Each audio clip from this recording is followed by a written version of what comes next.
Hello everyone, welcome back to the Going Tiny project. You're looking at my installed second half of the kitchen. There is the first half. I've given you a few videos on that and the hot water, and mirror side to that is where the stove is. It's the same overall footprint, 2 feet deep, and it's about 5.5 feet long. The shelves are even duplicate, except this shelf I did a cutout and it's hanging on this end, so I can put something tall, because what we ran into on this side was we couldn't put anything tall unless it went on the bottom, and with 2 dogs that are furry and get hair everywhere, it's kind of a little gross for us. So I set this up. I know I'm kind of close, sorry about that, so we can put something tall like the plates, because the plates did not fit under that rack. And it's the same as the other side, like I said, including paint color, except I had this one piece of cabinetry plywood I cut out for the shelf, and I intended to paint it gray, and I just noticed the wood grain was really pretty, and I happened to have some red mahogany stain, and I just decided, I'm going to stain it, and if I don't like it, I'll paint gray over it. But that's kind of my one little visual spoiler, or I shouldn't say spoiler, but surprise that I have for myself. I need to put cabinet doors on it.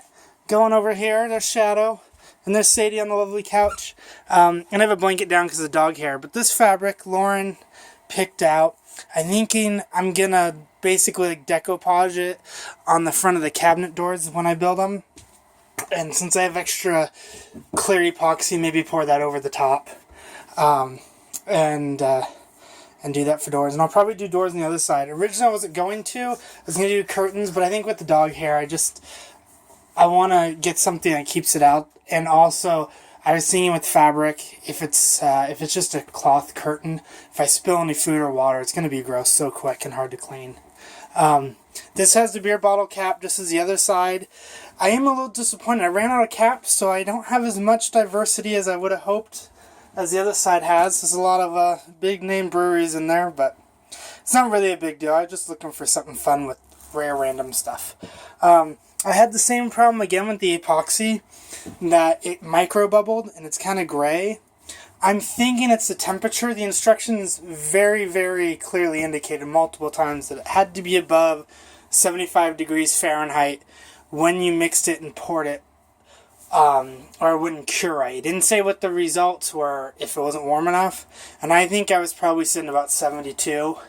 So that may have caused the micro bubbles. Overall, though, it seems to be a great product. It's pretty durable. I don't think I would cut on it, but they say you can treat it like Formica as far as temperature and wear.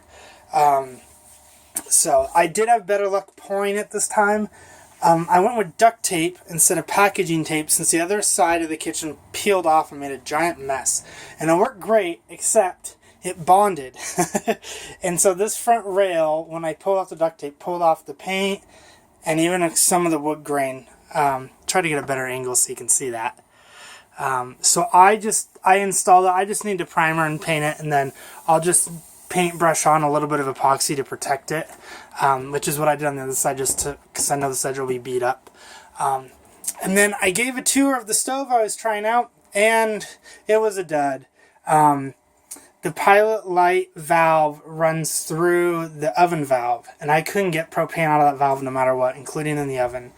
So I think it was a bad valve, and it was old enough I couldn't find any parts for it, or at least that made financial sense. So I ended up throwing it away and went on the local Craigslist and found one for more, but it was still cheaper and new. These things are $800 easily new, and I paid $150.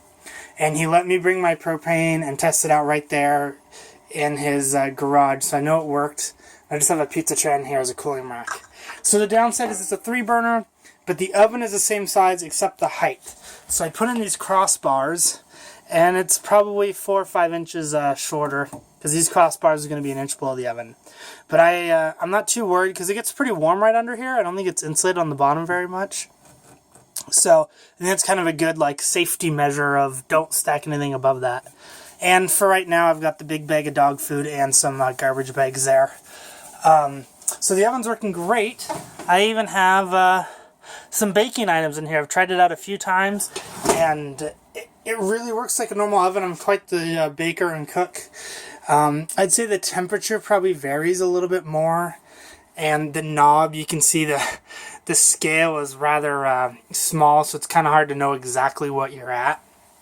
But it works great, and it does have the electric start, so there's no pilot light. The one downside to it is it's slightly narrower, so I had to screw on a bar to make it work. And now if you get over on the right edge of the kitchen, you can see it's only a couple inches wide, that there's a little bit of gap. And I could fix it later, but I just don't know if it's going to matter. Maybe another day. I just don't think it's a fire I want to fight right now.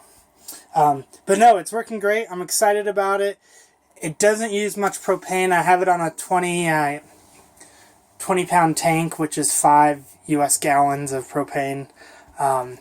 And the needle hasn't come off the full pin yet. So, and I've been using this for a week. I've baked probably about 5 hours worth, and cooked a few big meals on it, and it hasn't even put a dent in the 5 gallon tank. So I'm excited. Life is a lot easier already. I don't really know what to say. I'm just excited about it. Thanks again for all your patronage to the Facebook Going Tiny, YouTube, Instagram, and Twitter. Please follow along, like, share, subscribe. I always appreciate your guys' community.